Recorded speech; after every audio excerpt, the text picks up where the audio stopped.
করতেছে, কিন্তু তার জন্য এখন পর্যন্ত বিসিবির কাছ থেকে কোন ধরনের সাপোর্ট আসেনি। হয়তো সামনে আসবে, সেটা পরের বিষয়, কিন্তু বিসিবি তো ইনিশিয়েটিভটা নেওয়া দরকার ছিল শুরুতেই, আপনাদের আগে নেওয়া দরকার ছিল, যেহেতু বিসিবি মাদার বডি হিসাবে। এটা আসলে আপনার কাছে এক ধরনের কি বলা যায়, বিসিবির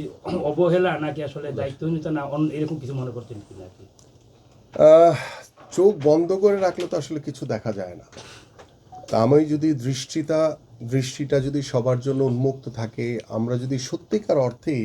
ক্রিকেটের জন্য বা যারা ক্রিকেটার রয়েছে তাদের জন্য ভালো কিছু করার চেষ্টা করি, সেটার জন্য ভালো পারফর্ম করাটা বড় বিষয় না। বড় বিষয় হচ্ছে যে ওই ক্রিকেটার, ওই অসহায় পরিবার এবং সেই আর্থিক অসচ্ছলতার কারণে যে খেলোয়াড়টি নিজেকে তুলে ধরতে পারছে না, তার পাশে দাঁড়ানোটা হচ্ছে ইম্পর্টেন্ট। এবং সেখানে সবচেয়ে বড় যে বিষয়টি সেটা হচ্ছে মানবিকতা। আমরা সেই মানবিকতাটিকে অনেকখানি আমরা দূরে চলে গেছি। আমি মনে করি যে আমাদের যে ক্রিকেট বোর্ডে যারা এখন বর্তমানে দায়িত্বরত রয়েছেন, যদিও তাদের যে দায়িত্ব সেটি যথার্থভাবে অনেক প্রশ্ন রয়েছে এবং তারা ইতিমধ্যে বিভিন্নভাবে তারা প্রশ্নবিদ্ধ হয়েছেন, তাদের যে লাস্ট যে নির্বাচনের মাধ্যমে তারা যেভাবে পরিচালক হয়েছে।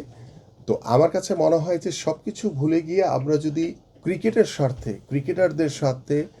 ক্রিকেটকে কিভাবে আমরা এগিয়ে নিয়ে যেতে পারি, ক্রিকেটারদের পাশে আমরা কিভাবে দাঁড়াতে পারি শাহিন আলমের মতো, সেই বিষয়টি আমার মনে হয় যে ক্রিকেট বোর্ডের আরও অনেক বেশি নজর দেওয়া উচিত। আমি একটা প্রশ্ন করি আপনাকে, সেটা হচ্ছে যে খেলোয়াড়দের সময়টা খুবই কম থাকে বলা যায়, 20 থেকে 30 বা 32, 25, 35 টপ ফর্মে বলা যায়। কিন্তু আমরা যদি সিঙ্গার বলি কিংবা অভিনেতা অভিনেত্রী বলি, তারা কিন্তু 60 বছর পর্যন্ত তাদের পেশাটা চালিয়ে যেতে পারে। এটা বলা যায় যেমন কোনো প্লেয়ার যদি সবার জন্য না, কিন্তু আবার এর মধ্যে কোন প্লেয়ার যদি ইনজুর্ড হয়ে যায়, যেমন শাহিন আলম, তাহলে তাদের জন্য আরও বেশি রিস্ক হয়ে যায়। এক্ষেত্রে মনে করেন যে খেলোয়াড়দের জন্য আপনি মানে পেনশন চালু করা, মানে যেটা হলো ইন জেনারেল সবার জন্য, কারণ আমরা দেখা গেছে যে কেউ প্রবলেম হলো তো তার জন্য সবাই সহযোগিতা হাত বাড়িয়ে দিচ্ছেন, ইন জেনারেলি পেনশন সিস্টেম চালু করাটাও আমি জাস্ট এক কথা বলতে চাই যে আগামীর বাংলাদেশের ক্রীড়াঙ্গন নিয়ে বাংলাদেশ জাতীয়তাবাদী দল বিএনপির যে দেশ গড়ার যে পরিকল্পনা রয়েছে, ক্রীড়াঙ্গন গড়ার যে পরিকল্পনা রয়েছে, সেটা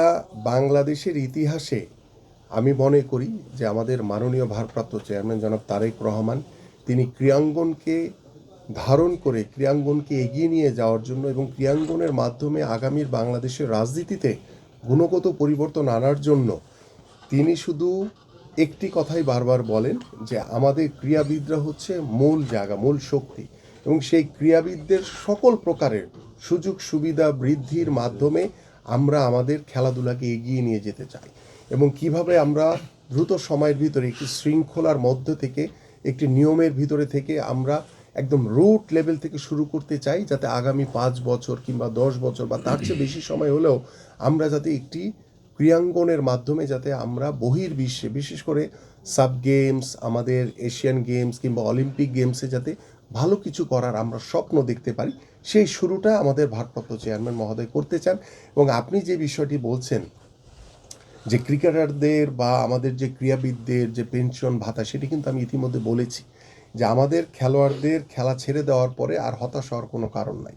আমরা তাদেরকে স্থায়ীভাবে তাদের কর্মসংস্থানের ব্যবস্থা করব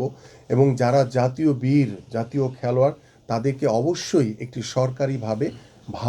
ভাতার আওতায় এনে আমরা যাতে তাদের ভবিষ্যৎকে যাতে আমরা সিকিউর করতে পারি, তাদেরকে যাতে আস্থা এবং বিশ্বাসের ভিতরে রাখতে পারি, তারা যাতে কখনোই হতাশাগ্রস্ত হয়ে যাতে তারা দূরে সরে না যায়, এবং তাদের যে সসম্মান দেওয়া দরকার একজন জাতীয় ক্রীড়াবিদ হিসেবে বাংলাদেশ জাতীয়তাবাদী দল বিএনপি এবং আমাদের ভারপ্রাপ্ত চেয়ারম্যান মহোদয় সেই সম্মানটুকু তাদের জন্য অবশ্যই করতে চান। শাহিন ভাই, আপনার কাছে প্রশ্ন।